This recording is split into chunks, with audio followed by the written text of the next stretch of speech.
নমস্কার বন্ধুরা, আলিয়াস লাভ কিচেনে সবাইকে স্বাগত। শীত আর ফুলকপি দুটোই শেষ হয়ে যাবার আগে এই রেসিপিটা একবার বানিয়ে দেখতে পারেন। এটা খেতে কিন্তু খুব দুর্দান্ত হয়, বানানোরও কোনো ঝামেলা নেই। এটা সহজেই বানানো হয়ে যায়। একটু যদি এদিক থেকে এদিক একটু করে নেন, দেখবেন সব জিনিসই একটু খেতে অন্যরকম লাগে। তাই ভাবলাম যে আজকে আপনাদের সঙ্গে এটা একটু বানাই। এটা বানানোর জন্য ১ম এ একটা মসলা আমি বানিয়ে নিচ্ছি। এখানে আমি ১ চামচ করে ২ রকম সর্ষের ব্যবহার আমি করলাম। এর মধ্যে দিলাম আমি ১ চামচ পোস্ত। আর এর মধ্যে দিলাম আমি ২-৩ টে কাঁচা লঙ্কা। আমার লঙ্কাগুলো একটু বড় ছিল জন্য ২-৩ টে দিয়েছি। আমি ৪-৫ টা কাজু বাদাম দিলাম। একটু নুন দিলাম। যদি কারোর সর্ষের ঝাঁঝটা খুব বেশি মনে হয় যে আপনি সর্ষের পরিমাণটা খুব একটা বেশি খেতে পারেন না, তাহলে সর্ষে আর পোস্তটা কিন্তু সমান, সমান নিতে পারেন। আমার সর্ষেটা ভালো লাগে, আমি এজন্য সর্ষের পরিমাণটা এখানে বেশি দিয়েছি। এবার একটা কড়ার মধ্যে আমি তেল কিছুটা গরম করে নিয়েছি। দিয়ে একটা ১ চামচ মতো ছোট চামচের কালো জিরে ফোড়ন দিয়ে দিলাম। একটু ফোড়নটা হয়ে যাওয়ার পর এর মধ্যে দিয়ে দিলাম আমি সামান্য হলুদ। হলুদটা অন্য কিছুর জন্য নয়, ফুলকপিটা ভাজলে একটু কালারটাও সুন্দর লাগবে। আর দেখবেন ফুলকপি যখন ডাইরেক্ট আমরা তেলের মধ্যে দিই না, একটা ছিটকে আসে। আর একটু তেলের মধ্যে হলুদ দিয়ে দিলে এই ছিটকে কিন্তু গায়ের দিকে আসে না। ওইজন্যেই এই হলুদটা আমি একটু দিলাম। দিয়ে ফুলকপিগুলো একটু ভালো করে ভেজে নেব। মানে ভাজা, ভাজা মতো একটু লাল মতো করে নেব যাতে জিনিসটা আমার একটু সেদ্ধও হয়ে যায়, ভাজা, ভাজাও হয়ে যায়। যেহেতু এটা আমি ভাপে বানাবো, তাহলে এটা তো পরে কোনো রকমভাবে রান্না হবে না। একটু ভাজা হলে জিনিসটা দেখতে ভালো লাগবে। আর খেতেও ভালো লাগবে। দেখুন ফুলকপিগুলো মোটামুটি আমার লাল করে ভাজা হয়ে গেছে। তবে কেউ চাইলে কিন্তু ফুলকপিটা একটু ভাপিয়ে নিয়েও ভাজতে পারেন। তাহলে কি হবে বলুন তো? ভাপটা দেওয়ার সময়, সময়টা একটু আপনার কম লাগবে। আর এই কাঁচাটা যদি ভাজা হয়, তাহলে কিন্তু ভাপানোর সময়টা একটু বেশি লেগে যায়। যেমন আমি এটা ভাপাতে গিয়ে আমার একটু সময়টা বেশিই লেগেছে। সেজন্য বললাম যদি আপনারা চান একটু ভাপিয়ে একটু জল ফেলে দিয়ে সেটা আপনারা একটু ভেজে নিতে পারেন। সেটা কিন্তু ভাপানোর সময়টা একটু কম লাগবে। দিয়ে যেই মসলাটা বেটে রেখেছিলাম সেটা একটা জারের মধ্যে একটা বোলের মধ্যে আমি নিয়ে নিলাম।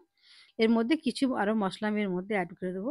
যেমন সামান্য পরিমাণে একটু হলুদ দিলাম, আর একটু সামান্য পরিমাণ লঙ্কার গুঁড়ো। কাঁচা লঙ্কা তো আমার অলরেডি বাটাই আছে। ঝালটা যদি কেউ খেতে চান একটু কালারের জন্য দিলাম। একটু সামান্য নুন দিলাম। কারণ একটু নুনও না দিলে একটু ধরুন নুনটা মসলার মধ্যে ঢুকবে না। তবে কেউ চাইলে ফুলকপিটার মধ্যেও কিন্তু একটু নুন দিয়ে ভাজতে পারেন। তাহলে নুনটা কিন্তু ফুলকপির মধ্যে ভালোভাবে ঢুকে যায়। ওগুলো মিক্স করে নেবার পরে ভেজে রাখা ফুলকপিটা এর মধ্যে ভালো করে আমি দিয়ে দেবো। ভালো করে কড়াটা মুছে আমি দিয়ে দিচ্ছি যে কড়াটার মধ্যে যেটুকু তেল থাকবে সেটাও এর মধ্যে দিয়ে দেবো। কেন মানে তেলটা নষ্টও যাতে না হয় আর রান্নাতে যেন পুরো তেলটা চলে যায়। দিয়ে এটা ভালো করে একটা মিক্স করে নিলাম। দিয়ে এর মধ্যে আমি ১ মুঠো মতো কড়াইশুঁটি দিয়ে দিলাম।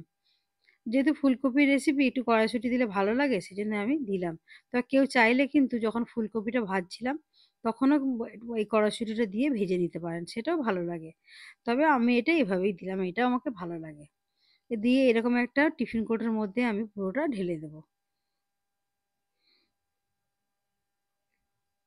দেখুন আমার যে টিফিন কৌটোটা আমি নিয়েছি আমার বেশ মাপ মতো সুন্দর একটা মাপ হয়েছে।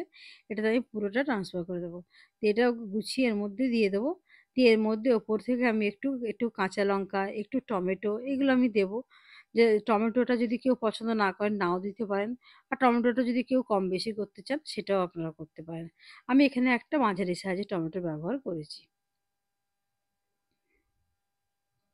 যেহেতু ফুলকপির রেসিপি তাতে দেখবেন একটা টক মিষ্টি ব্যাপার থাকলে ভালো লাগে। কেউ চাইলে একটু চিনি দিতে পারেন। আমার বাড়িতে অতটা চিনি খাওয়ার চল নেই বলে আমি সব তরকারিতে চিনির ব্যবহারটা করি না।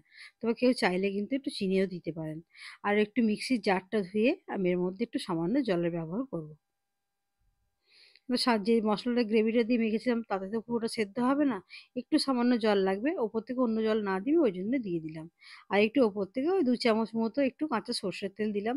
ভাপের জিনিস যখন একটু ওপর থেকে সর্ষের তেল দিলে দেখবেন ভাপানোর সেন্টটা খুব ভালো লাগে। ওইজন্য দিয়ে দিলাম। এর মধ্যে দিয়ে দিলাম ১ মুঠো মতো ধনেপাতা। দিয়ে এরপর আর আমার কিছু করার নেই। এরপর এটা ঢাকা বন্ধ করে দেবো। এবার একটা কড়ার মধ্যে আমি জল বসিয়ে দেবো গরম করার জন্য। একটা কড়ার মধ্যে কিছুটা পরিমাণ জল এমন দেবেন যেন আপনার টিফিন কৌটোটা না ডুবে যায়।